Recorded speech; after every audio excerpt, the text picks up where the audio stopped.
شابًا طيب القلب ومحبًا للحياة. منذ أول مرة رآها، وقع في حب فتاة تدعى سارة. كانت جميلة وذكية وكل ما يتمناه في شريكة حياته. أحمد كان يراها كأنها كل العالم، وكلما حاول التقرب منها كان يشعر بأنها بعيدة عن متناوله.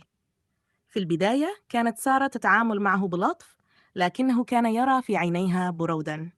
لم تكن تشاركه نفس المشاعر، لكن أحمد كان يرفض التصديق. استمر في ملاحقتها، معتقداً أن الحب سيفتح باب قلبها في يوم من الأيام. كان يرسل لها رسائل يومية، يقدم لها الهداية، ويحاول دائماً أن يكون موجوداً في حياتها، رغم أنها لم تظهر أي اهتمام به. بمرور الوقت، بدأت سارة تشعر بالانزعاج من أحمد. كانت تقدر لطفه في البداية، لكنها لم تتحمل إصراره. حاولت أن تلمح له أن الأمور لا تسير كما يتخيل، لكنه لم يفهم الإشارات. استمر في محاولاته بلا كلل. وفي يوم من الأيام، بعد أن بالغ أحمد في محاولاته لجذب انتباهها، قررت سارة أن تضع حداً للأمر. التقت به في مكان هادئ وقالت له بصراحة: أنا مش بحبك ومش هحبك، أنت لازم تبعد عني. لكن أحمد لم يستطع قبول الواقع. انفجر في كلمات مؤلمة، وأصر أنها لا تفهمه وأنه مستعد لفعل أي شيء من أجلها.